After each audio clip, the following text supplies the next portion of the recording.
Video like जरूर कर लीजिए और ऐसे वीडियो लगातार फ्री में पाने के लिए चैनल को तुरंत सब्सक्राइब कर लीजिए और बेल आइकन को जरूर टैप कर लीजिए ताकि आगे भी सारे वीडियो आपको मिलते रहे। यूट्यूब में फॉलो करते हैं तो प्लीज ये वाला फ्री टेलीग्राम चैनल जरूर ज्वाइन कर लीजिएगा। सारे नोटिफिकेशन सारे अपडेट यहीं पे आते हैं, ध्यान रखिए।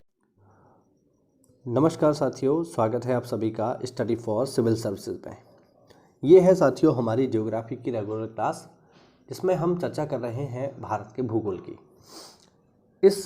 इस क्रम में अभी तक हमने पढ़ा मिट्टियों को और अब हम आगे बढ़ते हुए आज हम डिस्कस करेंगे सॉइल इरोजन यानी मृदा अपरदन को। साथियों, अगर आप इस चैनल पर नए हैं तो चैनल को सब्सक्राइब करेंगे और अगर आप हमारे किसी भी पेड बैच से जुड़ना चाहते हैं जो कि PCS, BEO, RO, ARO इन परीक्षाओं के लिए चल रहे हैं तो इन दिए गए नंबर्स पे कॉल करके आप हमसे जुड़ सकते हैं।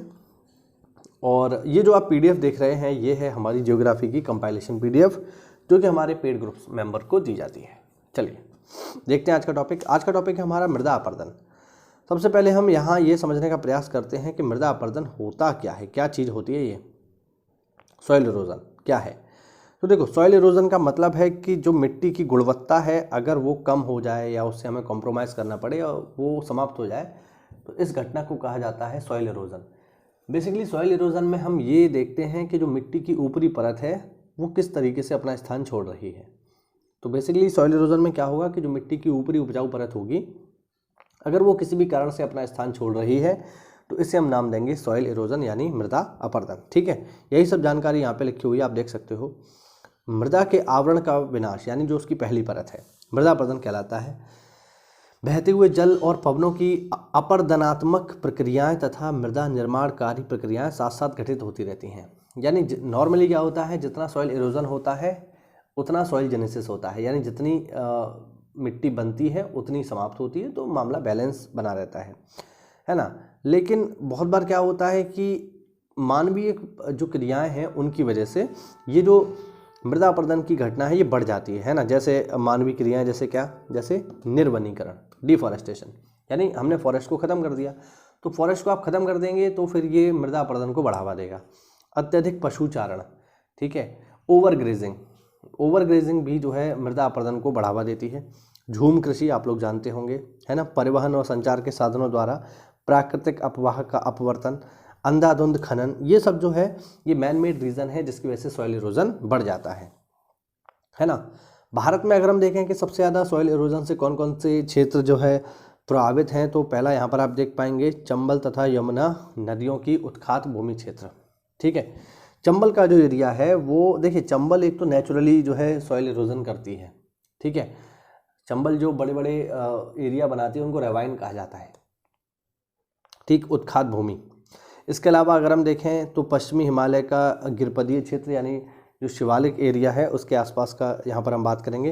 इसके अलावा छोटा नागपुर का पठार, ताप्ती से साबरमती घाटी तक का क्षेत्र, महाराष्ट्र का काली मिट्टी का क्षेत्र, हरियाणा, गुजरात, इनके शुष्क क्षेत्र, यहाँ पर जो है सॉइल इरोजन होता है। भारत में चंबल घाटी क्षेत्र में खौ गड्ढों का निर्माण, खौ गड्ढे मतलब वही रेवाइन बीहड़ का निर्माण अवनलिका अपरदन के कारण हुआ है। ठीक है ना, इसे बोलते हैं गली इरोजन। ठीक, अवनलिका अपरदन की वजह से हुआ है। ठीक, अवनलिका अपरदन सामान्यतः तीव्र ढालों पर होता है। वर्षा से घेरी हुई अवनालियाँ कृषि भूमियों के छोटे छोटे टुकड़ों को खंडित कर देती हैं जिससे वे कृषि के लिए अनुपयुक्त हो जाते हैं। जिस प्रदेश में अवनलिका अथवा बीहड़ अधिक संख्या में होते हैं उसे उत्खात भूमि स्थलाकृति यानी रेवाइन कहा जाता है। अब कितने तरीके के होते हैं इरोजन, इनको देख लो। देखो, सबसे पहला होता है स्प्लैश इरोजन यानी बूंद अपरदन। बूंद अपरदन में बेसिकली क्या होगा कि जैसे पानी की बूंद बरसी, है ना। अब आपको लगता होगा एक बूंद क्या ही नुकसान कर लेगी, लेकिन ये नुकसान करती है क्योंकि वो बूंद एक नहीं होती, लाखों करोड़ों की संख्या में होती है।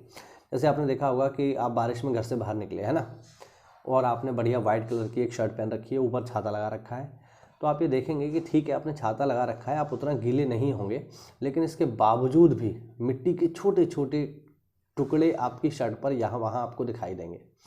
वो कैसे पहुँचते हैं कि जैसे जब पानी की बूंद जब बरसी, मान लीजिए, है ना, ज़मीन पर पानी पड़ी, अब ये मिट्टी की परत है, जैसे ही पानी की बूंद यहाँ पड़ेगी तो यहाँ की जो मिट्टी होगी उसे उठा करके यहाँ से बाहर कर देगी, यानी उसको इस एरिया से बाहर की ओर खिसका देगी। तो इस तरीके से जब वर्षा की बूंदें मिट्टी पर आघात करती हैं तो उसके मिट्टी कण हट जाते हैं अपनी जगह से, और इसी को बोलते हैं हम लोग स्प्लैश इरोजन यानी बूंद अपर्दन या अपस्फाल। ठीक है। दूसरा होता है परत अपर्दन यानी शीट इरोजन। शीट इरोजन क्या है, बेसिकली जब पानी बरसता है तो बारिश जब होने लगती है तो बारिश के साथ साथ मिट्टी की जो ऊपरी परत होती है वो भी चलने लगती है ना, तो इससे उत्पन्न होता है शीट इरोजन। उसके अलावा जब पानी और तेज़ हो जाता है तो क्या करता है, जहाँ से बह रहा है उसी के नीचे की ओर कटान करने लगता है, ठीक, और छोटी छोटी नालियाँ बना लेता है। इस प्रकार की नालियों को हम बोलते हैं रिल इरोजन। उसके बाद जब ये नालियाँ काफ़ी बड़ी हो जाती हैं, बहुत बड़ा एरिया कवर करने लगती हैं, तो इसे कहा जाता है गली इरोजन।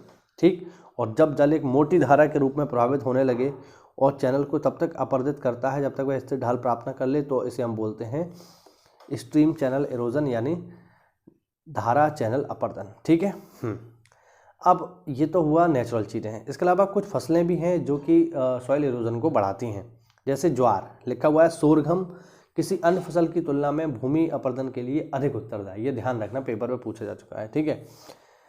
मृदा संरक्षण से संबंधित पद्धतियों में शस्यावर्तन, वेदिका निर्माण तथा वायु रोध को भारत में उपयुक्त माना जाता है। मृदा सुधार के अंतर्गत फसल चक्र, मिश्रित खेती तथा बहुउद्देशीय बहुफसलीय खेती तथा खेती द्वारा मृदा की उर्वरकता को पोषित किया जा सकता है। मध्य प्रदेश में चंबल तथा अन्य नदियों द्वारा अवनलिका अपर्दन के कारण मुरैना, भिंड एवं ग्वालियर जिलों की भीड़ भूमि और बंजर हो गई है। यानी देखिए, रेवाइन जो है एक काफ़ी गंभीर घटना है और लगातार इससे काफ़ी बड़ा एरिया जो है खेती के लिए अनुपयुक्त होता जाता है। ठीक है, तो ये एक समस्या है।